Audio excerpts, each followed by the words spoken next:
Hey, yo, what's up, guys? This is Devin. This is Biker Mike from Mars. What is going on? What's up? We are the Blue Collar Philosophers, and this is the Blue Collar Philosophers podcast. Yes. Coming back at you on schedule. On schedule, we have not lagged in a week since starting. You guys have gotten either 1 to 2 episodes a week for the last 6 months. So, fuck yeah. I think we're doing a great job so far. Yeah. So you were out of town, and you texted me tonight, and you were like, hey, man, I'm feeling an itch to get behind the microphone. Straight up.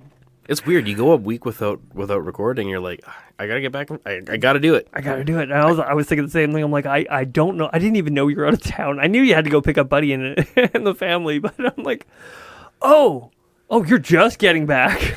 Well, yeah, because it was supposed to be go there, pick up the family, spend a day in Edmonton, do water park with the kids, Yeah. and then come home. And that did not happen. No. No. So, my sister and brother-in-law, they booked their flights via Swoop, which is it's a startup airline in Canada that offers budget price flights because flying's freaking expensive. Yeah, especially in Canada. It's not like the States where you can get like $125 to go across the country.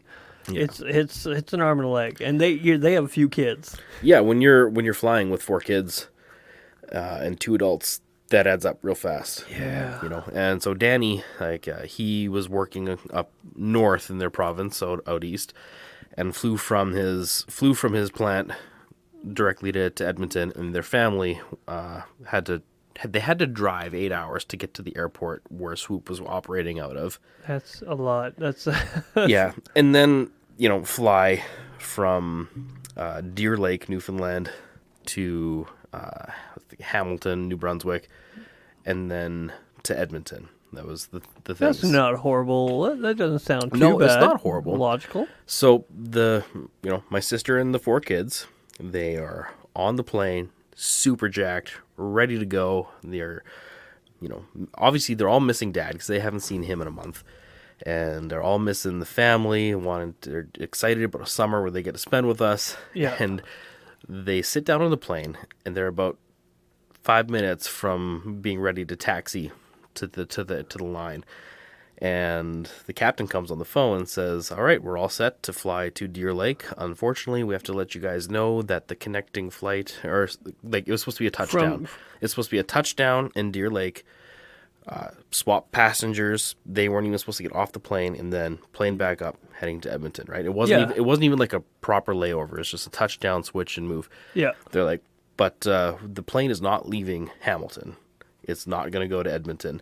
So anybody that is on this flight that is scheduled to go to Edmonton, you need to exit the plane or go to Hamilton and make other arrangements when you get there. Yeah.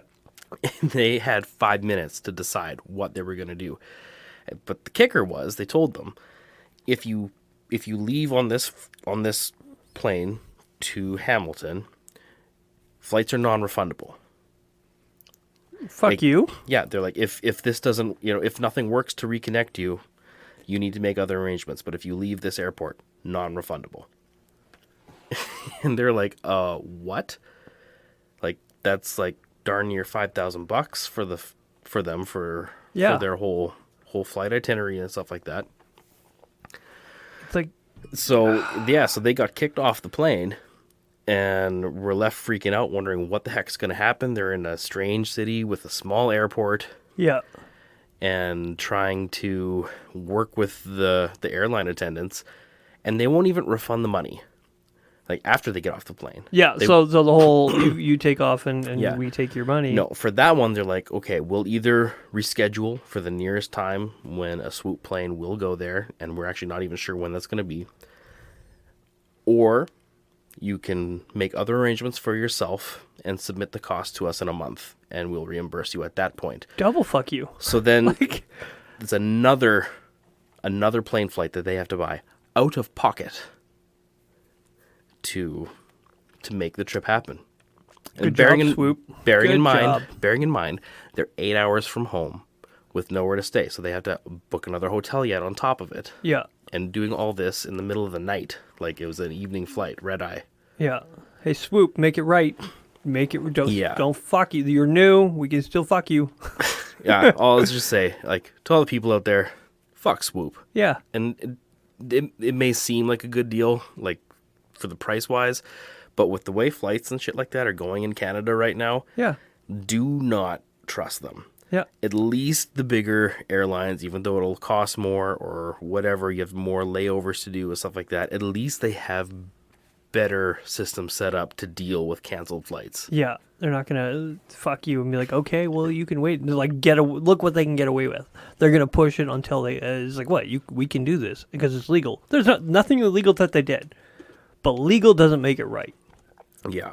So it's bad customer service. It's bad. Mm-hmm. It's a bad setup. Yeah. So that was 36 hours. They were like, yeah. Chaos. Just So they were supposed to land on, what was it, Thursday? They were Yeah. supposed to land on Thursday in the afternoon. It was 36 hours later is when they finally showed up in Edmonton. so. So we're sitting there waiting, basically. Yeah. Just did you get to see any of the bros there in Alberta while you were waiting for them? Being that it was a short trip, family devoted, Yeah. I was there like a ghost. Okay. Yeah, but I know they're gonna know now, but 2 weeks later. 2 weeks You later, know this is not going out this week. I reached out to one brother that I haven't seen in a really, really long time. Unfortunately, it just didn't work out to work Yeah. with his work stuff. But at the same time, like I had my family there, my parents were there, and Danny was in, Yeah. and so we made the best of the situation. I didn't want to overcomplicate it with like, oh, let's go see this guy, or let's go see this guy, Yeah. or let's take an hour here to drive and go do that. I was like, no, I'm here, I'm with you guys. Like, Yeah. you have my attention now. Yeah. And that's something that I can do without obligation. Isn't that because nice? I'm not That in is- an that organization that prioritizes that. Brotherhood over your own family time, which you enjoy the brotherhood, you really do. 100%, It is love it. great, but when you know it's like I've got this really small window, I can't take time to see every single bro going through every single city because we know so many people now. Yeah. and I mean, it sucks because you want to, but and most brothers get it, but at the same time, it feels uncomfy because there's so much pressure yeah, to perform outside of what you know you need to do. yeah. And there's other brothers who you're like, I don't know, fuck everything else. I'm gonna see this guy.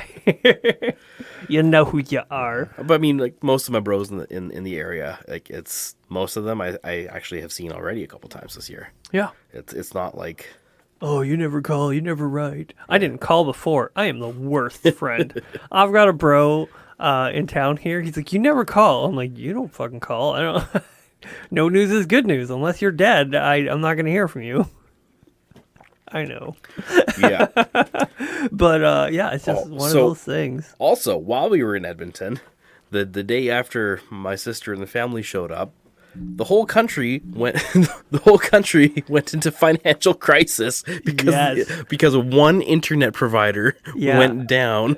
The guy who runs Interac, which is huge in Canada. Now, even America doesn't have nearly as sophisticated currency. Like their system's not the same. You don't go there with debit and just go absolutely everywhere and you're just using it.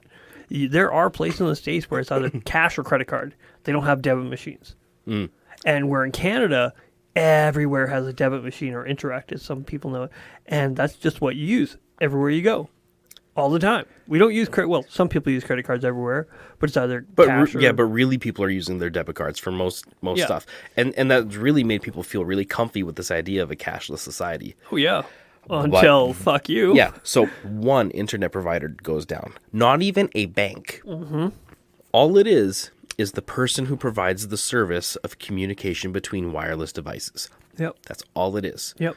One of the internet providers in Canada went down for, was it a day basically? Yeah, a day and a half maybe. Yeah, and it threw our country into a financial chaos. Yeah.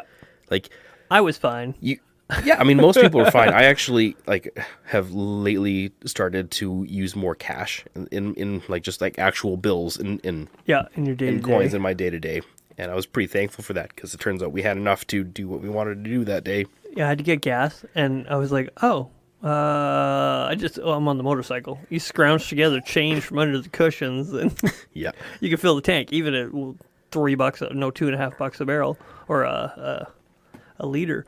And yeah, I was able to fill my tank with change. Yeah, but it was insane. Like, we went to the West Edmonton Mall to go to their big super duper water park, which is fucking fantastic. If you haven't ever had a chance to go do that, it's fun, especially when you're going with kids.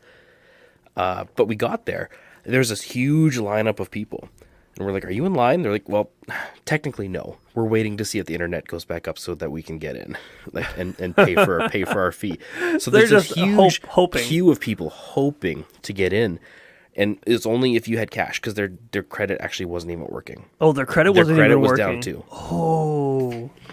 So it was only if you had hard dollars could you get in that day. And that's where you guys were a little ahead of the game on That's that where one. we were a little ahead of the game. We had enough for all 7 of us to get in. No, it was more than that. It was like 9 of us to get in. Well, because that provider isn't huge up here, we were still able to go to our bank and be like, "Hey, we just want cash," and we just got cash out. Not all tons of cash. We just wanted some just to just make enough, sure, yeah. top up our tank and do what we have to do. And so we didn't get nearly as affected up here. Yeah, but the real big kicker, the real kick in the nuts about that whole thing was we're like, all right, yeah, we're going swimming, baby. We get in there. And of course, we have all of our clothes, we have our wallets, our phones, our watches, because normally you lock that stuff up. Oh yeah, it's like a quarter too. Yeah, so we get there and they're like, oh, by the way, the lockers are down. What do you mean the lockers are down? Did somebody push them? Like, are they inaccessible? Like, we have a bunch of strong guys here. We could lift them. But no. Nay. Yeah, sure, I'll grab one of those. Nay. Got another beer too. No, I'm good with the Coke. So, the locker situation was all hooked up via the internet, apparently, too. I've never heard that. The whole locker system in the West Ed Water Park is set up via wireless debit. So not a single person there that day could access something to lock their stuff up. So we wound up giving a whole bunch of our stuff, like our valuables, to my sister and mom, who were planning on going shopping or at least wandering around the mall. They weren't into swimming. So they took most of our stuff, but like with the rest of the 9 of us, like that was... You had to go in there with all your stuff and essentially have somebody stand as a sentinel watching your shit while the rest of the people go play. Hey, kid, I know you're only 7, but you got this shit. Yeah. Well, no, it was the adults were the sentinels. The kids got to be carefree. They don't need to worry about Cash's financial bullshit. That's right. Or fending off people from their from their dad's iPhone. Okay, I do have one question. So you had a sentinel watching your stuff. It turned out to be a good time, and they got a new water slide there that actually does a loop, apparently. Yeah, they've got a fucking water slide that loops upside down. It's impressive. That's friggin' awesome. Now I want to go there. There is one thing I had to ask. Yo. They came from out east, where it's a little bit of a tyrannical hellhole, if I may say, when it comes to masks and stuff. Even I'm thinking to this time, they're kind of mask crazy there. I don't know. I know, like Buddy and I, you already said Danny once. Yeah, okay. If you want me to edit it, I'll edit it. But... My brother-in-law and my sister, like, they're pretty chill. Yeah. They are pretty chill. When we were there over Christmas, it was right at the front end of Omicron. It was right at the front end of that. Plus, like, all the provincial and federal mandates were still whole hog. It was... I don't know what it's like there now. Yeah. I honestly couldn't say. And the kids didn't mention any of it, or they didn't say... No, I mean, they were wearing their stuff in as they came off the plane, because all the federal stuff for air travel is still in place. But no, they didn't say anything about being out west. Like, because I imagine being here where it's actually free, and I don't know if you noticed, but in our city, no one went stupid mask crazy to the point of... Oh, some did. Some people did. Some but did. Not the majority. There's outliers. There are people out there that are a little crazy, and they didn't seem thrown off or remark at all about that. Okay. I, So I'm it a, might not have been I'm, that big of a... I'm assuming at this point there that things have chilled out. Yeah, they weren't crying getting off the plane, breathing air. But they weren't like that anyway. Mm-hmm. Like they like as a family were very Yeah. just chill about the whole thing. That's good. I'm glad. I just wasn't sure if it was like a They were culturally thing where the kids yeah, knew. they were neither too hot nor too cold Yeah. about the whole thing as it went on. Yeah, that's interesting. Okay, I just had that one. Yeah. All right, so one of the things you did last week is you helped somebody try to get their motorcycle. Now, we love motorcycles. Oh, frick, yeah, we do. And whenever But you somebody, all know that already. You all know that. Whenever somebody's interested in getting into motorcycles, we're like, yeah, we're in their whole hog. It's much like I love riding bikes. I love being a part of it, but I love getting other people into it. Yeah. I do. You make them more, hey, by the way, you might die. Cool. Next. Because it's dangerous as fuck. But it makes it better. I mean, we've even had a guy on here who we spent like a whole episode length like trying to help get into it, get the feel of it, right? And I we need to literally gave him a motorcycle. It didn't work, but I technically gave him something with two wheels. we do need to do a follow-up with him. Yeah. And so we love motorcycles. And you have done the skills test with people many times because... Well, I haven't done it with them. They have to do it themselves. Yeah, but what I've done with like a lot of guys that are coming new to motorcycles, like they in BC, there's a couple tiers to getting your license. 3 tiers, yeah. 1, written test. 2, a parking lot skills test. 3, a road test. If you already have like a full class 5, you can do it all in a summer. Yeah. So you did 2 months easy. Yeah. It's different when you have a learner's license or you're a new driver. Yeah. Then there's a whole different tier system they do. It's stupid bureaucrats. Whatever. Yes. So the road test, really easy. If you know the rules of the road. Well, skills test is really easy.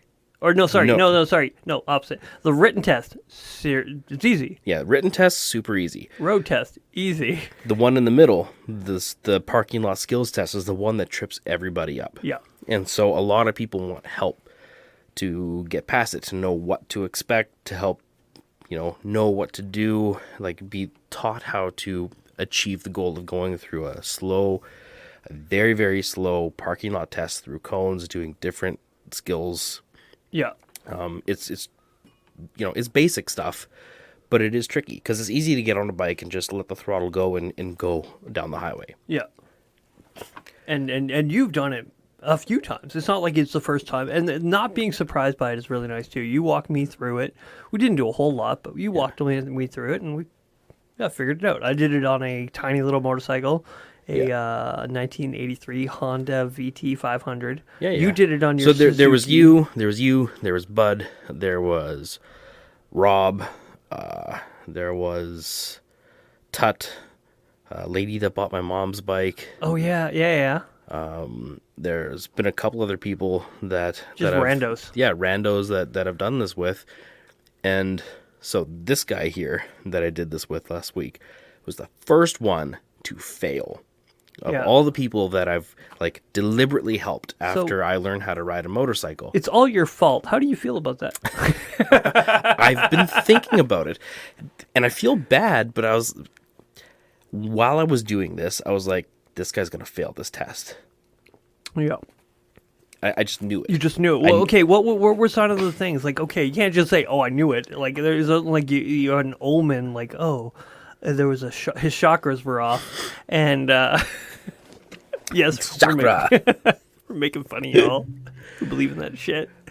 But there had to have been something. Was it confidence? Because confidence is a big part of riding motorcycles. If you don't have the right confidence, and then there's overconfidence of thinking you're better than you are, like people who come right from dirt bikes to motorcycles, it's like, no, I got this, and it's like, no, it's a different field. Yeah. So it's hard. It's not super easy to pinpoint exactly what it is with him because while there was a huge sense of arrogance, it didn't come across as confident. Yeah. It wasn't like a fake it till you make it kind of arrogance. It was No, it was arrogant as if like, yeah, whatever, fuck it, I can do whatever I want kind of like mentality, right? Oh. Because like when somebody asks you to help them with something, you're like, oh, okay, somebody wants to learn. Yeah.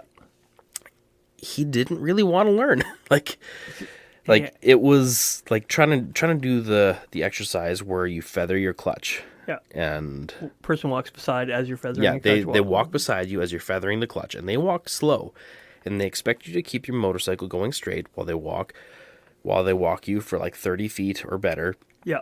and park your front wheel in a small square. Yeah. And they're watching for like your clutch response, for your keeping your RPM steady but moderating your speed through your clutch. Yeah. And where your eyes are going, if you're looking ahead or if you're looking straight at your wheel, and also your ability to stop on a predictable spot Yeah. and not veer off into another lane or something. Like if you're in walking speed, stop and go traffic, can you do this? Yeah. Okay. Honest question. What kind of bike was he on? He was on a 600 RR CBR. Ooh, okay. That's a little top heavy, but not that bad. Well, I mean, it's a I'm Pure- I'm trying to give him the benefit of the it's a doubt here. purebred race bike. Yeah. Is what it is. Yeah. And I was walking him through the process of how to do this. He's like, yeah, but I don't use my clutch. That doesn't matter if you fucking use your clutch. He's like, the throttle's too snatchy to do this job. Like, it's either on or it's off. I'm like, I don't care if it's on or it's off. You can be revving this to 4,000 RPMs and just moderate the speed with the friction zone of your clutch. He's like, yeah, but I don't do that. It doesn't. Like, that was the mentality. Okay, now I'm seeing your flags. Yeah. We got this term we call red flags, where there's just some things that people do. You're like, all right, that's a red flag. And I was having him do the U-turns and the back and forth through the cones, and he was hanging his feet off the pegs. Nope. Like, he was just letting his legs dangle while he was doing that. I'm like, dude, you have to keep your feet on your pegs. Yeah, but I never have my feet on my pegs when I'm going through corners. I was like, what?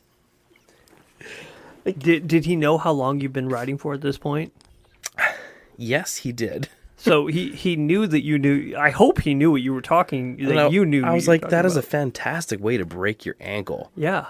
Like, or get your foot like caught under the bike if you go down or stuff like that. He's like, He but no, he's assumes, like, but he no, I assumes want to be able to catch himself. Yeah, he's like, no, but I want to be able to catch the bike if I go down. It's like, no, you're not. No. Your At foot's going that way, and At your bike's 60 still going At down. 60 kilometers an hour, you're not doing that. No. Like and it's he doesn't know how to ride the kind of bike he's riding. Yeah. Like I don't You're not want to. exactly an expert, but I'm not exactly an expert, but I've had experience on sport bikes. Yeah. And I can say fairly confidently that getting a purebred race bike for your first motorcycle is a bad idea. Yeah. It's a really dumb idea. Anybody can do it. It's doable. 100% doable if you're the right mindset of person. But it's a hard bike to do a skills test like this on because, yes, it wants to go fast. Yeah. And this is a slow exam to do. And it's in at these slow exams, like you need to be on your bike, crouching on it like a tiger. You got to be using those pegs. All right. Now I got one more thing just to maybe. I'm trying to give this guy any kind of benefit of the doubt here. Was he in his early 20s? I'd say late 20s. He doesn't even have the retarded youth. Okay, No. you remember being young and just being like, yeah, but this is how I do it. Like as you It's get like- older, you get a little more Yeah. humble, and you're like, I don't know Yeah, everything. so basically, he's been riding dirty since he got this thing. Yeah. And his whole thing is like get towards a straight stretch and wind it out to the top end. As fun as that is. But like not even like, you know what the funnest thing about a sport bike is? Corners.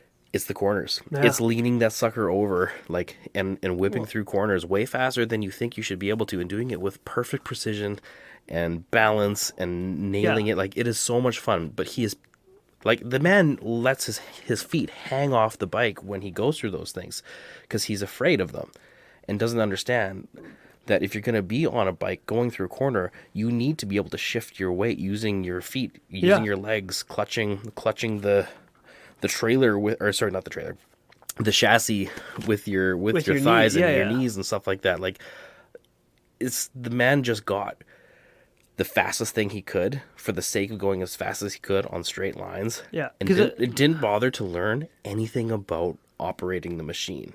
Has he so he doesn't watch any And tutorial videos and stuff like that, nope. and The best he does is chase a couple buddies who ride really fast. yeah, who actually know how to ride. And maybe if this is his, But based on my interaction with him, I doubt if they ever gave him any advice, he took it.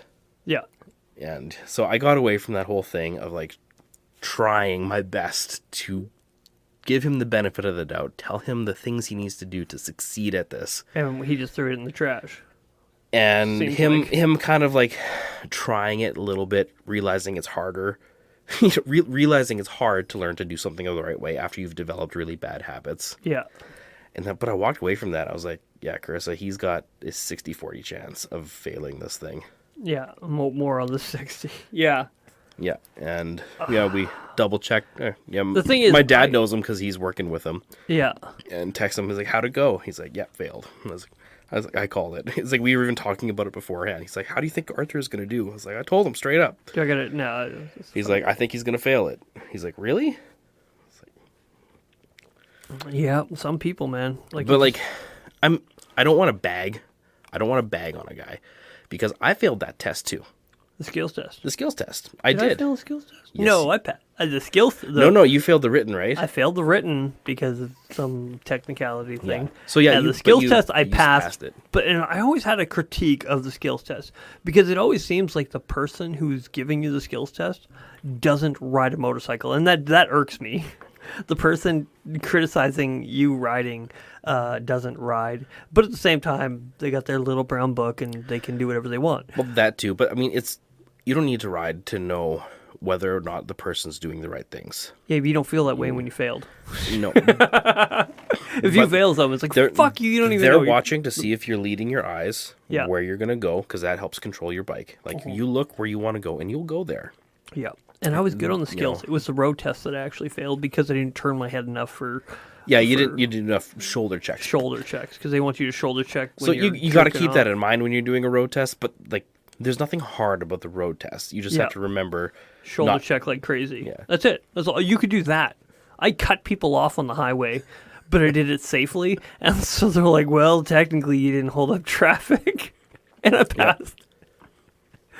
I forgot that I was doing the road test when I went on to, they were like, turn right on the highway. I'm like, fucking A. Yeah.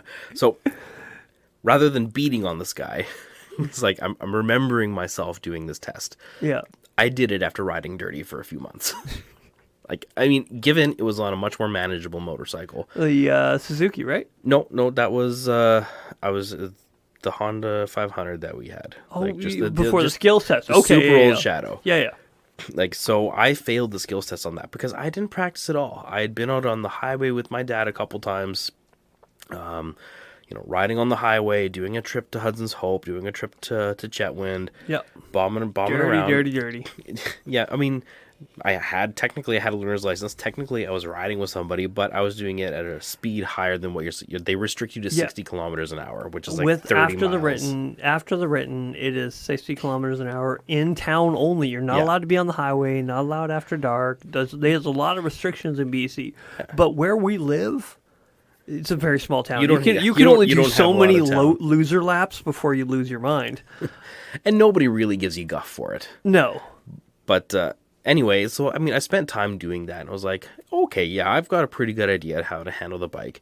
But I had never done a parking lot test. I had never done any exercise in a parking lot to see if I knew how to manage my bike slow. It's way harder to manage yeah. your bike slow than to manage it at operating speeds. Yeah. I tried doing that thing with my ape hangers. It's not easy. Yeah. I did. Like, I don't remember who you were training up, but you had the cones out. I'm like, I'm going to give it a go, and it did not go well. Oh, that's funny. I remember. I find myself, whenever I do this training with guys, I always run through it a couple times myself while we're doing it, just to show them that I'm not the god of doing it. I make mistakes. Yeah. I'm still like I'm on my super big bikes. It's not as hard. It's not as easy to do it as it is on my little bikes. Yeah. On the intruder, it was a lot easier. Between super easy. Try to do it on Rosie, like she wants to go. Like there is that feeling of that horsepower you're trying to hold back. Yeah.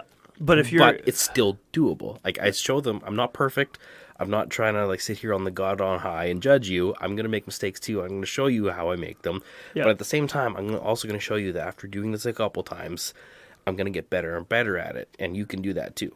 I have a big fault of mine when I see people training for it or even doing it. When I see the people out there with the cones and getting ready, and then I see somebody on a trike doing it, and I'm like, it's not a fucking bike. And I get it. If you're in a wheelchair and you want to ride a motorcycle and you can't ride a proper motorcycle and you get on a trike, power to you. If you are Elizabeth Taylor and you suffer with equilibrium problems or you just can't balance properly, all the power to you. Great. Awesome.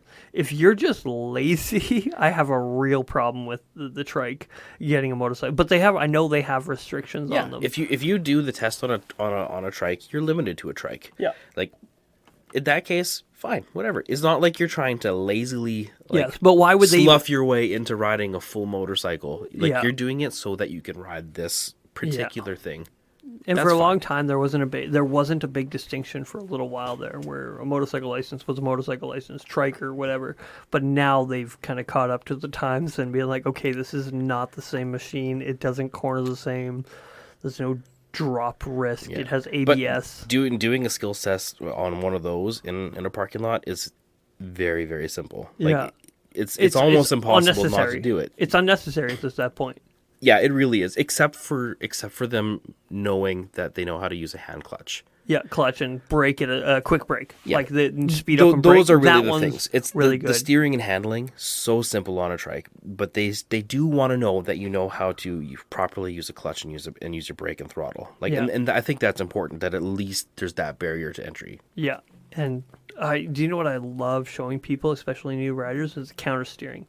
So my bike is pretty well balanced, so I'll be going down the highway, and somebody's like, "Oh, how do you counter steer?" I'm like, "I will show you," and I'll be going down the highway, both hands off the bars, because again, very well balanced motorcycle, and I'll push on the handlebar with the right, and I'll take a right. When if you're actually thinking about it, it would seem as if I'm going If left. you point, yeah, it seems like if I point the wheel right, I'm then I will going- turn right. But instead, you're actually pointing the wheel in the opposite direction. Yeah, I'm pushing on the right, and it's turning and right. then it makes you go right. Not pulling on the right. You got to be And thinking about it's this. an as I'm interesting. saying it. It's an interesting set of physics that help you do that. Yeah, and so I But actually, if you don't understand that, it's hard to make your mind do it. You're like, no, that feels so icky. yeah, and so I would literally show guys on the road. I'm like, just be behind me. You'll see. I'll have open hand and everything, so they can see all my fingers pushing. There's no way for me to pull. There's no way for me to use my weight and fuck with them. I'm like, no, counter steering, and now I do it with the kids so much. My kids love it. They're like, Dad, zigzag, zigzag. So I'll be going down the road and I'll be just doing this back and forth, and they just love it. Yeah. The other day we went out for a ride together. We had our kids with us, and it was just so fun watching them enjoy themselves on the back of a motorcycle. That 140 corner. Okay, there's a corner that says slow down to 40, and I slow down a little bit. And when I was taking it, my son could literally see the sparks coming off my dragging exhaust. I love that. Yeah, Yeah. you're just for all you Karens out there. The exhaust on his motorcycle is very low. It's Yeah. lower than his pegs. Yes, my It does floorboards. It does not take a lot on a right-hand bank for him to be scraping that thing because it dips down almost to the bottom of his motorcycle. Yeah, they're very low, and I'm fixing it slowly but surely. I'm fixing that. Well, yeah, you're problem. you're flattening it out one curve at a time. That's right. So I was doing that, and I can't see it because I'm looking at the corner. I don't get to see the sparks coming off my pipe. I thought for a second I was dragging pipe. But My bike has quite a bit more lean angle. Oh, yeah. And I was like, that's weird. I've never drug like on this bike on this corner. Yeah. But I could hear it. Then I realized after the fact, oh, that was Mike I was hearing. Just I was looking under like from on my pipes and on my looking for shiny parts. Yeah, I was looking for shiny parts where the chrome ground against the thing. I was like, I'm not seeing any. I don't think I touched the ground. That's so odd. Yeah, Mike. Yeah, it was me. Of course, It was me. I did it for me. I do love dragging hard parts, and I drag even on the other side. I will get to some corners, and I'll be hitting not at high speed, of course, because you can't hit them, some of them at that speed. Yeah. But I will hit hard parts, and the back tire starts losing traction because you're just right on frame at some point. Not with my kid on, of course. I don't Yeah. like that was the most my kid got to experience of grinding hard parts. So, whenever we talk about bikes, we rave about them glowingly because we fucking love Are motorcycles. we gonna talk about people dying now? Is that what we're? Not necessarily dying, but let's talk about the douchebag side of bikes. Because let's this guy that I was just training, right? Yeah, Just full on attitude problem, and that was his downfall. yeah, It was his attitude was preventing him from using his bike in a correct way. And I don't mean in the way I think a bike should be ridden, but like just from doing the normal basic things it takes to make your bike do what it's supposed to do. yeah, He just wouldn't do it because he's got bad habits yeah, that nobody worth their salt would say is acceptable. yeah. It's not just an opinion. No. Anyone who's ridden a bike for a half decent amount of time, like- and not even the guys who have been riding. If you've been taking the time to get your license and actually learn to do it well, I know there's a lot of people out there who ride dirty for years and years and years, are great riders, but most often the people who are very good riders have gone through the proper sequence because they're not. And they work every year at getting a little better. Yeah. At something. At any given skill, they might try one of them to get better at this year. Yeah. Or work at maintaining the ones you've already got. It's Yeah. a constant discipline. Yeah. And not to get caught in bad habits or doing things that's going to get you hurt. But like that's a mentality, right? Yeah. And that's a good biker mentality. Like this guy, bad biker mentality. It was Yes. a very bad headspace to be in before going into exam. But that has to go more than just his riding. No offense to the feller. I don't know him from a hole in the fucking wall, but I have to imagine that crosses the tracks in a lot of areas where it's not just that part of his life where he's going to be like, yeah, but I don't do it like that. Like you can see it in people where they have this attitude of I don't need to learn because this works good enough for me, knowing full well that it doesn't work. Yeah. And when I did and failed my test when I was first doing it, like my mindset was the same way. It wasn't the same way as like, but this is how I do it. I went into that whole test with the mindset of I know how to ride my bike. This is going to be a breeze. I don't need to practice. Like I don't need to learn anything new to do this. I know how to do this already. Which is why you failed. Which is why not just failed, spectacularly failed. I almost ran my bike into a fucking tree. The tree was not in the parking lot. It was a very humbling experience. But I took that humbling experience and learned from it. And hopefully this fella does the same thing. God, I hope so. But it's not guaranteed. Like No, he just might be like, well, I guess I'm riding dirty forever. and that happens. Like I know so many guys that ride dirty because they're like they don't want, they tried or failed Yeah. and don't want to go through the bullshit of trying to get their license. And that's I hate that headspace. One, because even though an insurer will take your money and insure your bike, Yeah. if you don't have a license to operate it, do you think they're fucking going to honor Yeah. that insurance policy? No. No, You're because fucked. you haven't held up your end of the deal. Yeah, you which is part of the insurance company. That is part of their thing is you hold up your side, we hold up ours. And they were going to look for outs. They're going to look for every out they can, and you're giving them one right at the first barrier of exit. Like, Yeah. This was easy. Yeah, this is no longer our Peace problem. out, have fun getting sued. Yeah. And let's hope the person that you hit or hurt in Is this whole less thing. insured than you. Well, let's hope that they have guarantees for collisions with underinsured drivers. Yeah. Yeah, otherwise they're fucked too. You're not just fucking yourself here. Yeah, you're not. fucking whoever you hit that's a little hard done by. Like Yeah, fucked people. a lot of my bikes are cheap bikes, and I don't ride them with like tons of insurance. No. But I ride with a lot of liability, Yeah. so that if I hurt somebody else by accident, like they're covered and I covered. Yeah. But I don't necessarily put the most expensive insurance on because I'm not worried about one Yeah. particular bike getting scratched up, but I need 30 grand to get a new one to replace it. Yeah. Not at all. It's It's- I can do a couple quick cash jobs and squeeze out and find a way to scrape it together enough to get a new one. yeah, you could get a new scoot, which is without much effort. So if you fuck my bike up, but if you are going to fuck my bike up, could you let me know ahead of time, and I will get the proper insurance so I could get better. Well, I mean, luckily, But I'm not going to go out. And, hopefully, in a situation like that, the person there is insured. Yeah. And theirs will cover it. But I'm not so much caring about me as much as I'm caring about whom I'm going to affect. Yeah, because I've heard horror story of people who just got a motorcycle, hopped on the road, and they plowed into a line of people, or just like they fucked up more than one person, and they got sued out the wazoo. Like, yes, they took your insurance, but they took everything else with them. Yep. Like, your whole life was fucked. Like, there is a lot of downsides to riding a motorcycle. One, you don't have a seatbelt.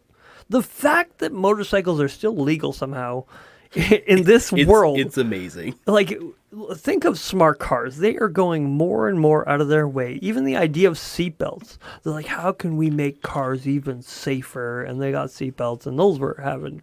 There was an uproar when seatbelts But that's came one of into the things that makes bikes exciting. But it's not, maybe it's a downside. It's a risk. I don't think it's a downside. It's a risk. Yeah. But it's not one of those things where, like, this is how bikers, like, fuck up. Yeah. Like, this is how you, like, just go into it with the bad faith or bad mentality. Yes. But there's this idea of the nanny state is trying to just put a bubble wrap around every single person in their circle or their citizenship. And getting And on a then bike they is were like, one of the ways to fucking- escape that. Yeah, it really is. It's one like, of the oh, you few can ways do left. anything you want except for, drive without a seatbelt. But here, hop on this motor that shoots fire and Has a cylinder aimed straight towards your bowels. yeah, you or have balls. balls and face and everything. Like, you have a cylinder pointed at your face, like like a gun to the head. I guess it depends on the degree of the V. Yeah. And you just hop on this thing, and you can go so much faster than everyone else around you. Yeah. And no, it's legal. It's fine. I'm fucking A. I love it, but I don't understand how we're Yeah. allowed to do it. I really don't. And Yeah, no I'm kidding. really It's worried they amazing. figure that shit out and be like, hey, these are dangerous. I think the time for motorcycles isn't going to be long for this world. You don't think so? Like, I think us and our kids are going to be able to still have that pleasure in Our some way. grandkids, no way. But I think the further away from our generation, the more archaic this is going to be. Okay, there is something to be said about smart cars. I fucking hate how smart cars are getting, because you think that because there's more technology that's making you a better driver. No, not at all. You are not a better driver. The car is better at driving, but you are a worse driver. But I think that's the idea. I honestly, I think that's actually the intention. It's is mediating Darwin. Is to make you worse at it so that you're more and more dependent on the car to do it. So at some point they're going to be able to just eliminate the ape factor. Eliminate the ape brain Yeah. interface between will and technology and just have the car do all of it Yeah. to eliminate our error. Yeah. I think that's how the nanny state wants it to be. Oh, yeah. Right now, they're not good enough to do that, but they're getting better all the time. But the thing is, driving vehicles is fun. Oh, yeah. We don't want to give it up. You drive a So stick. they're not going to be able to just take it away from us without a fight. So Yeah. it needs to be a slow process, and I think that's one of the ways they're making it happen. When was the last time you drove a car that was manual? Oh man, yeah, I haven't rode a car that was a manual in probably 4 or 5 years. I got to drive one a little while ago, and I was like, oh, I forgot how fun this was. Like, it's great. It really is. It's the same with the motorcycle. It's like just having that absolute control of what gear you're in, and just not having the machine do it all for you. And I heard somebody use the word theater. It's what the electric cars lack, is theater.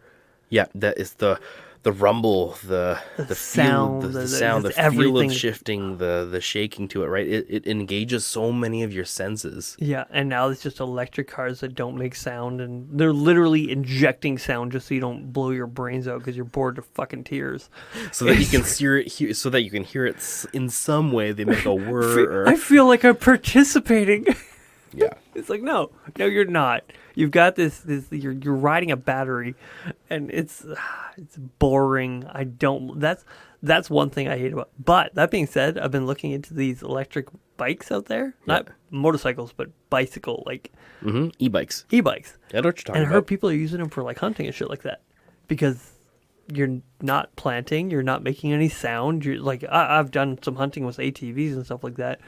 They're fucking loud. Yep. You want something quiet that doesn't scare off game, and they're going into the e-bikes and stuff like that. I'm like, oh, I fucking want to try one. I really do. I think for a while they actually had some kind of military program where they had like e-bikes that were easy to assemble and disassemble. That they could actually have soldiers parachute into areas with, assemble their e-bike, and silently make like really move into the places they wanted to go fast. Yeah. Which sounds kind of neat. I don't know how well that program went, but the thinking outside the box. So I was thinking about something recently. Okay. Harley's doing their demo days soon. We have to find a way to get there, so we got to get sponsors somehow. So if you're listening to this, you're such a I'm so shameless whore. I am a shameless whore. If you want to pay us to go like critique Harleys, because I want to ride the new Harley. I do. I honestly want to ride them. I don't even want to like criticize them or tear them down. No, I want to ride it for fun. I'm pretty familiar with the feel of that Milwaukee engine and stuff like that. I'd like to know what the new like 117 feels like for power. But really, I want to go to an Indian demo days and feel what the Challenger and the Scouts are like, and the FTRs. So bad. Because like I'm so well versed in the Harley Milwaukee 8. Like going to do a demo days for them would be fun because I love riding other motorcycles. I just love bikes. I heart bikes. But I already know what they're about. Yeah. I want to know what these other things that Polaris is doing. See, last time they did a demo day, I didn't know they were doing one, and I ran into you guys in GP, and I'm like, oh snap, they're doing a demo day here. And I didn't have my lid on me. I didn't have any of the stuff. I was with my wife. I'm like, ah. Oh, did you? So you didn't get to ride anything, I didn't get to did ride you? anything, and I really wanted to. Oh yeah, you were dadding that day. No, I dropped off my kids, and I was alone. You were on your way back from. I was dadding. on my way back from dadding the shit out of. But you were in minivan mode. Yeah, and I was like, oh, this is ruined. Which I get. I was in minivan mode all week. Yeah, I was soccer dadding. You were. How was that? I think you came to a new understanding of real for dad. I have one child, and you know what?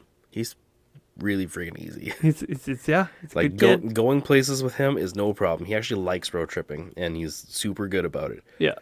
Like, don't tell anybody. But the hardest part of road tripping is the wife, not the kid. She don't listen. Our wives don't listen. To this day, my wife has not listened to one. She knows this. She knows that she's the hardship. Not the hardship, just the hardest part. The hardest part. It just happened to be the hardship. Yeah. She knows she's the one that needs to pee more often. Yeah, and that who brings more stuff than I like bringing, and all that stuff. Like we have different travel philosophies. Yeah. Are you a fucking get there? Yeah. I'm a fucking get there. 100%. I hate road tripping. I will stop for gas. I will pee my pants. I won't pee my pants. I love road tripping. I love road tripping. Even in fucking get there mode, I really enjoy the experience. Yeah. But it's when there's dragging factors. Yes. When there's factors that I don't have to pee. Are making situations more difficult than they have to be. Yeah, I don't have to pee. Why do you have to pee? So coming back from Edmonton with the whole Newfoundland family in tow. Like, oh, that's you so quadrupled numbers? Yeah. So it was a 3-car convoy with children, one of them sick, all of them excited and antsy and underslept from the days forward, and adults with their own agendas and ideas about things. And And my dad, who was riding a motorcycle that Yeah, that he buddy, picked up. buddy needed Yeah, a hand, he picked up a motorcycle for somebody in Edmonton and was bringing it back for him. and he which saw was the fine. he saw the chaos for what it was. Oh yeah, and he pieced out the second he could. When we left the house, we went to fuel up and get breakfast, and he saw how that first stop went with the kids and with the adults and all that stuff. And he's like, you know what, guys? I'm on a motorcycle.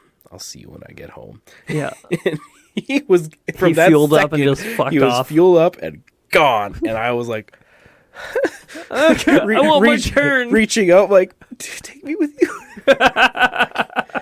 And being that my brother-in-law and sister were from out of town, like and Edmonton is very much my old stomping grounds. Yeah, My mom she's my mom. She's dainty. yeah.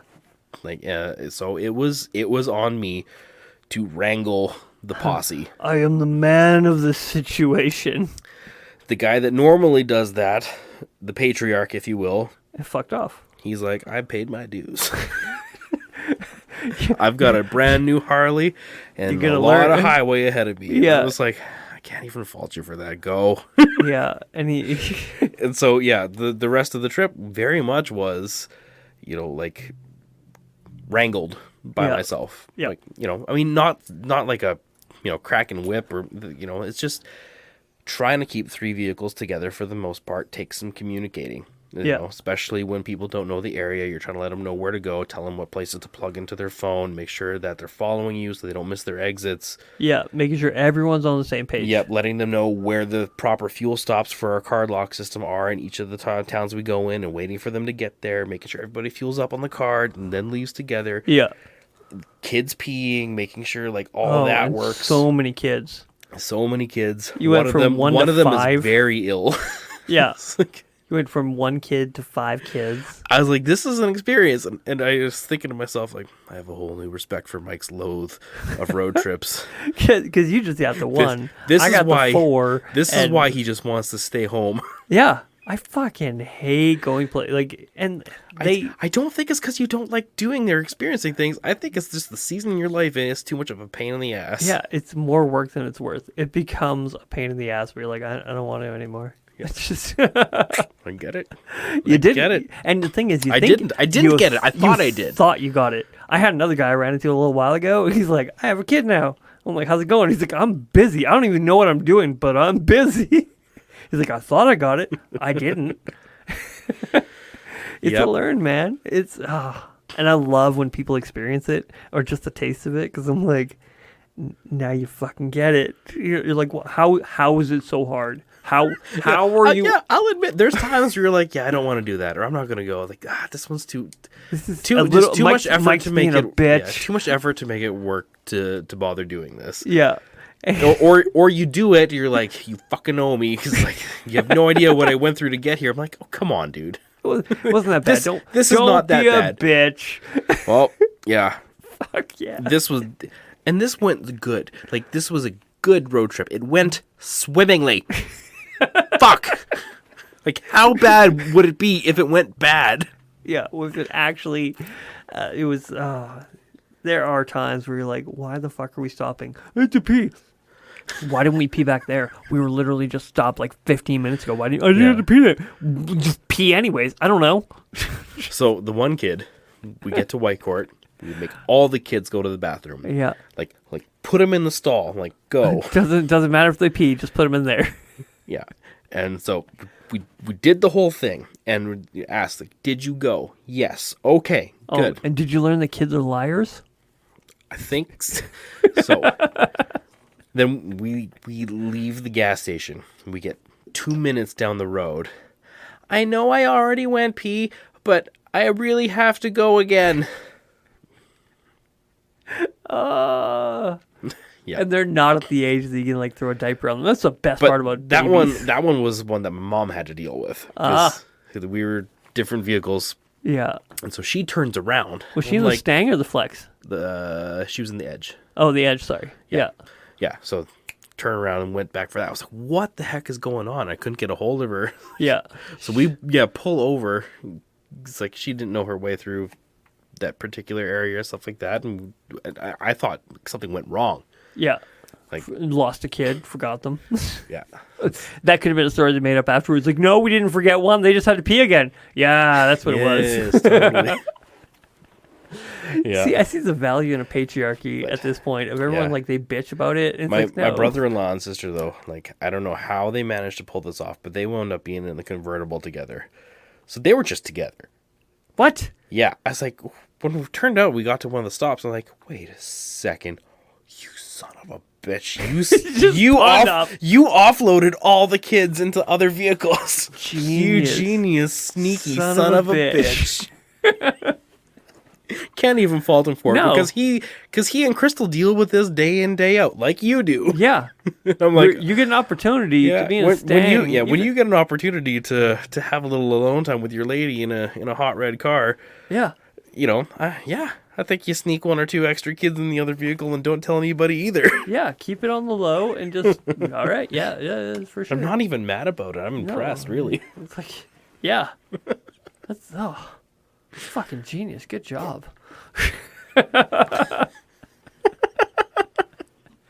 Oh, I wish I could pull that shit off, but I don't have none of my brother has a couple kids.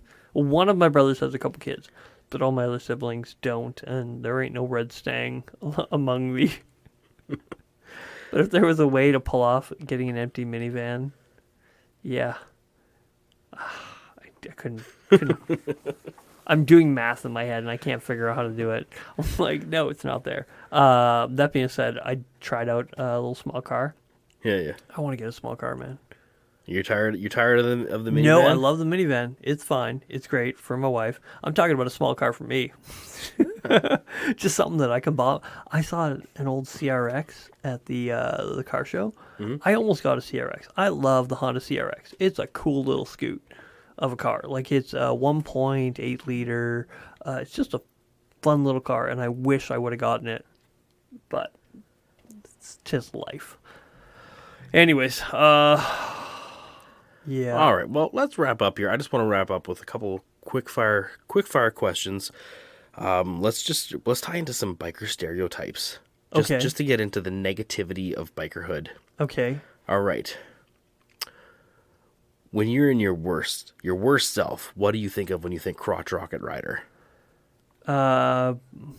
Okay, I always think of the monkey humping a football, but that's just my immediate.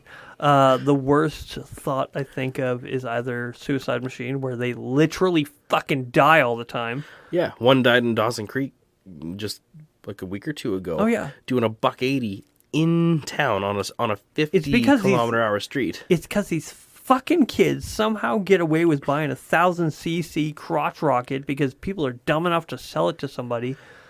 That is the libertarian way, though. Yes, I know, and it's You good. gotta let Darwin figure it out. That's right, and that's why we need to not mediate Darwin. We need to let these people die off, and everyone should learn from them. Yeah. And so I think of the death factor of just people hopping on bikes that they think they can handle, but you can't fucking handle. You just got your license. Calm the fuck down. Learn to ride proper. I want more riders out there. I don't want to give the government any reason to shut us down. Yeah. So fucking cut it the fuck out. Just calm your tits. Calm your tits. I told somebody that a while ago. I told a man that, full-grown man, he was getting old. Getting hey, I got a bunch. boobies. Like, and I was like, calm your tits. All right, what's the other one? So that was one that that just gets me. What's your thoughts on that? Oh one? man, when I think of the worst of crotch rockets, I think of like the swarms. When like a whole pack of them shows up and it's fucking chaos. Also, like the Wheelie Nation kind of. Oh yeah. Yeah, that drives me insane. And I think of that. I'm like, that's why people hate fucking bikers. And I know there's lots of reasons why people hate bikers, and it's not all crotch rocket riders' fault. Believe me, I'm not trying to be cruiser guy. Hates fun. Yeah. I fucking love going fast, and I do love riding crotch But rockets. the swarm, the like chaos of riding where everyone's gonna run into each other. Just popping wheelies and stoppies and doing this in like a mismatched crew of people riding like 4 or 5 abreast at a time and changing positions all over the place. It's insane. Most of them aren't even wearing proper gear. They're riding like squids. Oh yeah, 100% squid. Like, can you imagine like as a driver, when a pack like that pulls up on you, like, what do you do? How do you predict? You can't even fucking pull over because you don't know if a fucking squid's going to be coming on your right side. How the hell do you predict what to do in that situation? Oh, fucking squids. Right? And like I saw this clip on TikTok the other day where this guy from they call it the Chicago United Riders Club. It's basically Squid Nation. It's basically like wheelie, it's that. Yeah. So they were saying like this is why biker culture is dying in the States. It's like we show up to support a dwindling event and we get yelled at and kicked out. It's like this is why bikerhood's dying. And it shows this picture of them showing up to a biker event, like a normal kind of like rally, like a club style rally, right? Yeah. Like a Harley style rally.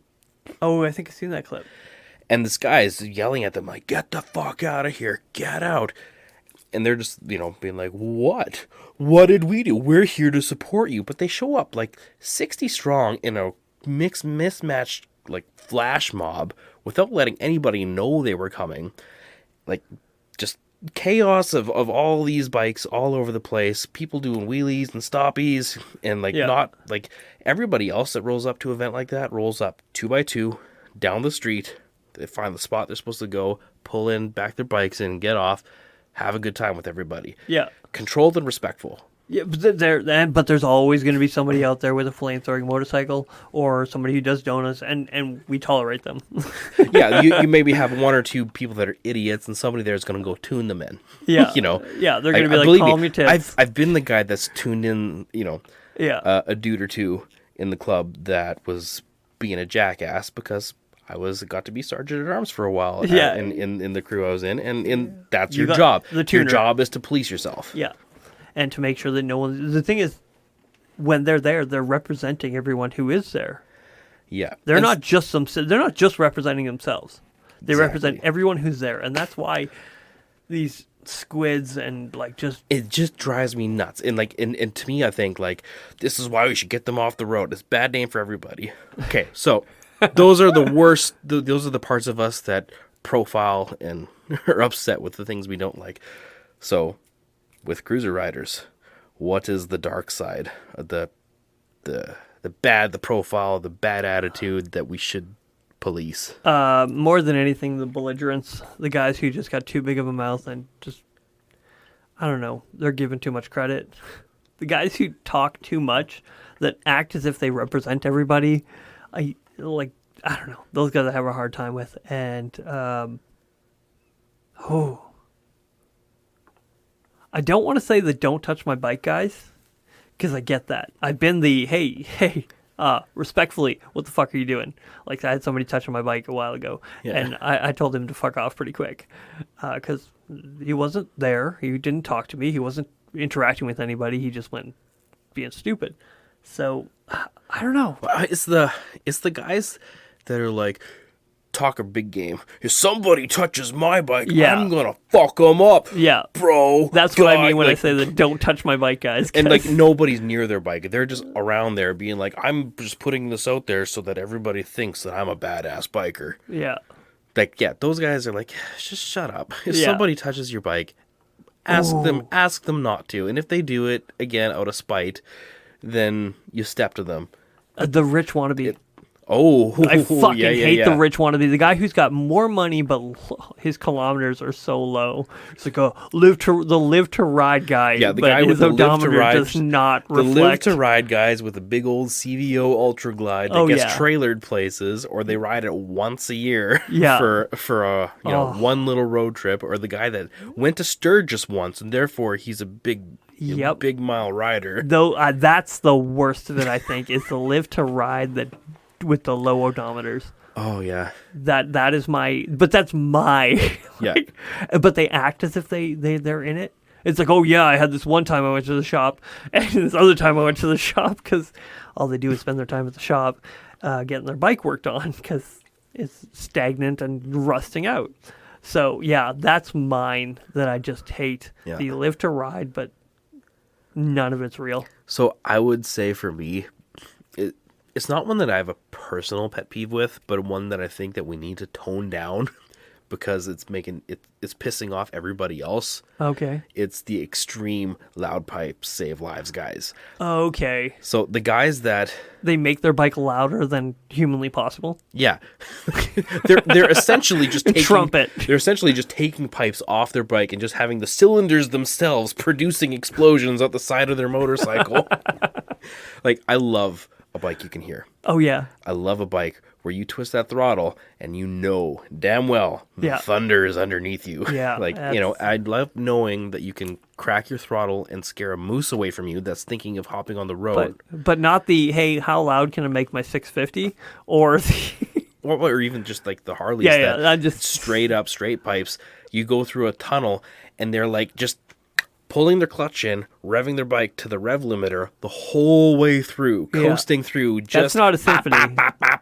off the rev leader, like being as loud as possible in Yeah. the tunnel. Yeah. That everybody else is like, Everyone oh, behind you. That's the thing. It's not even you. Yeah. It's everybody behind you that's is like eating all that shit. Now I got tetanus. Yeah. You know, like those guys, especially when they're all together in a big lineup of bikes, where they're just making everybody else's life a little bit more miserable. Yeah. Like, Because I love the sound. I love the sound of my bike in a tunnel. I'm not bashing that. I'm talking going off your rev limiter and making it as loud as fucking possible. With a bike, the thing is, the people who really love hitting that rev limiter, their bikes are already hyper belligerent. Like, they are just already louder than they need to be, and they're like, now I'm gonna super fuck everybody. yeah, and when you get 20 of them together and you're like in a tight place or in the middle of the city and they're all like and like, you know, the whole South Park thing, Blah, blah, blah, blah, blah. you know, that whole thing, but like they're just constantly like, look at me, I'm badass, hell yeah, like Not a revving it faggot. every time. Not a faggot. Like, Watch the South Park yeah, episode. It's very you know, funny. when people have to cover their kids' ears as they're walking past your pack, Oh. not because your bikes have that big, glorious, beautiful boom rumble, Yeah. but because somebody's literally sitting there, stopped in traffic, and banging his rev Exhaust. limiter, Yeah. you know, his engine off the limiter, just to be loud. Yeah. Like that's the thing that is like, fuck, cruiser Harley guys, cut that shit out. Yeah, calm your tits. Be a touch more respectful. Yeah, I will literally, if I see somebody with like a child walking down the road, and they wave at me, I know, okay, I can give a little crack, but give them a wave, like, hey, I see you, I Yeah. see you appreciate this. Not the, I'm gonna red line it shit out of it. Oh, that mom's walking her baby. That baby's Yeah. gonna fucking love this. Yeah, you just give a little and then a little wink Yeah. and a nod, and they're like, oh, cool. Like, Yeah, the kid loves that. but but if you go past them, you're like, wah, and they're all of a sudden crying, and you're like, you look, fucking failed. yeah, You you fucked up, and Yeah. you just made that person not like bikes, Yeah. or not want bikes to be around, and maybe never want to step on one. Yeah. Because some asshole just now he's scared of them. My daughter, she's scared of shit. Not bikes. My kids love bikes, but dogs, small dogs. Like she's terrified of them, and there's no logical reason for it. But maybe she got jumped on at the wrong time. And now this kid, similarity of I may have liked motorcycles before, but when I was a kid, this one fucking asshole just rev the shit out of it. Now they just terrify me. It scared me then, and now I'm scared now. Because let's not. I don't want to. Or you have what's going on in Newfoundland right now. Yeah. Like right now in Newfoundland, they've legislated that you cannot have modified pipes on a motorcycle. What? Yeah, like my brother-in-law, he's got to find a pair of stock mufflers to put back on his An Evo. to put back on his FXR. That's hard to do as it is. Yeah, and he managed to find a pair, and now he's got to go get them on. But like, he can get a major fine for riding around with straight pipes, no matter how loud he's being. Bureaucratic overreach. Oh, But when the community steps on the public enough, they're gonna push back. yeah, because And they're gonna lean on their government. They're gonna lean on their MPs. They're gonna lean on their city officials and their towns and stuff like that to cut down on biker noise. If you keep being assholes about it, yeah, and then the government's eyes on you, and when it's on you, like, it's really hard to stop that momentum. yeah, and So now you can stop that by just being a touch more respectful, yeah, even in yeah. But what do you do when you got like, okay, not to fault the bikers in this scenario, but to fault the community of oh no, we've got power. Now they're going to use that power to whatever extent they can. Oh, we can. You've already got a bias against motorcyclists. So yeah, now we're going to use that bias and just amp it up. How far can we push it? And when the government gives them that authority. The thing is, like, most people don't have a bias against bikes. Most people are ambivalent to it. Yeah. But once you as a community step on, like, Yes. you push the boundary too far, too often, Yeah. then you've created a movement. Yeah, but when is the And it's your own fault. When is the public wrong and it's just a small minority All the time. Pushing the buttons? Let's say the public's wrong most of the time. But responsibility, that's something you're supposed to take on yourself. You can't just blame it on, but they don't understand bikes. Yeah. You know, that only goes so far. that only goes so far. I mean, you're all about personal responsibility. Yeah. Like, what did I do to do this? Yes. I look at Job and I'm like, did he fuck up? Yeah. Yeah, no, there is this idea of don't give them ammo. Don't give them yes, get as loud as you. I love towing the line, but when you find that line, you don't always say fuck it and just kick it. When it comes to, grand mass of sound barriers and stuff, things that you find enough people in your circle that are like, no, that's good, that's all right, that's a little loud, I get it, but he's good. But when even the people who can tolerate loud are like, fucking shut up. Yeah. You may have gone too far. And I think that's what may have happened is even the moderates. And now the only way for these people to kick back on that is to force manufacturers of motorcycles to manufacture stock pipes that don't sound like shit. Mm-hmm. Yeah. Like that's I mean, their step. that would be great. I'd Yeah. be okay with that. I personally, I don't need a bike with straight pipes to feel happy. Nobody does. Like, I really, like, I don't feel like I need that. But I would love a bike that from the factory still sounds like a bike. Yeah. You know, like just having some kind of exhaust note to it that is, Well, you've seen that meme. that is aggressive and growly. You've seen that meme where it says, you think your life is meaningless? There's a man out there installing stock Harley pipes. Oh man, that guy's nobody likes these. I'm spending my life putting these on, knowing that before it even leaves the dealership floor, 70% of these are going to be replaced. Yeah, my life is meaningless. Yeah. Stock pipes sound like shit. I'm sorry, but they're boring. They're like, it doesn't matter what bike they're going on. They're boring as fuck. Yeah. And they all are, and they're getting quieter and quieter and quieter. Like even on Harleys now with the big old boomy engines, they sound as quiet now as they ever have. now, if you're just touring or being a sneaky fuck, like, great. That is a great exhaust for you. I've actually thought about that with the electric. I'm like, I could be fast and sneaky. Mm-hmm. But I'd never get rid of my loud, belligerent bike. I mean, that's the thing to be said for the newer Valkyries that came out, is like they have a very subdued noise to them. Like, really, like when you're at highway speed, the exhaust note's not overpowering the wind noise, so you kind of feel like you're... It's just in it, straight wind. It's just, yeah, and if you want to be sneaky... There's a way to do it. If you want to tour without, damaging your ears, I get it. Well, you're still doing damage to the wind noise. The theater of a thumping V-twin. 100%. Or even like with my Valkyrie, the older one that has like it's harder to take at just like a constant highway thing. But man, when I'm in the corners and like when I'm on and off the throttle, I love it. It sounds like a sports car. Like it's addictive. Yeah, and that kind of gets me going. The theater, man. So the theater of an engine, you want to preserve that to an extent. Yeah, and that's why I don't think. But just be respectful. Oh yeah, be respectful. 100%. Whether you're a squid riding in a group of other things, just be respectful. And if you're a loud pipe save lives, guys, just calm your tits. Calm your tits. Like, again, respectful. Like, just chill. I get it. You love having a loud bike. I get it. You like having a flamethrower. I get it. I love the freedom. But calm down. Yeah, the freedom, the badassery, the individuality of riding a motorcycle. I love it all. But just temper it with a touch of respect. Yeah, we're all going to wind up better for it. It's like a strong man who knows he's strong. No one really likes him. But a strong man who is still humble. There's something. Everyone loves that person. Yeah.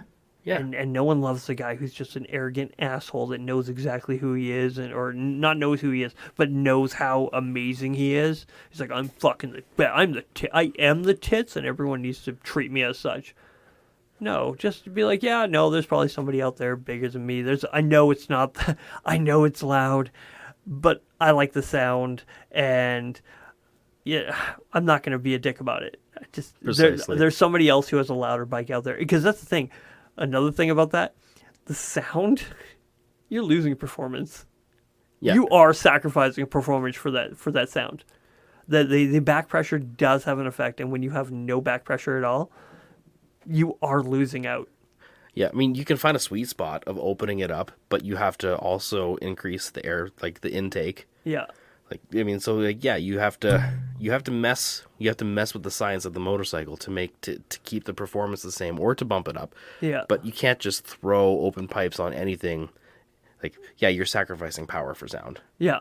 In some situations, worth it. Yeah. Sometimes you got more than enough power, and you're like, I don't give a fuck. I'll sacrifice 2 horse. I will say a lot of these new bikes, to meet emission standards, are running their bikes way too lean straight out of the thing. Oh yeah. So they honestly, they're not performing the way they're supposed to. They need exhaust and intake and fuel management jacked with in order to make the bike work. I properly. wish they just send you to a proper tuner. It's like, all right, so if you want to just get a couple more horse with no mods, just call this guy up. He'll tune it. But yeah, if you bought a bike from a dealership and are just running it, you're probably running it too lean, and it's you're running it, and wearing it out faster unless you jack with it. Yeah, and I was running lean for a long time. I've given myself a little more fuel recently just to help, just make it's a little higher rev though. I really don't like that. I gotta find that sweet spot, but just tiny 16th, 8th inch turn on my throttle response there. But all right, well, let's wrap the sucker up. Guys, we love you. God bless. Don't be a dick.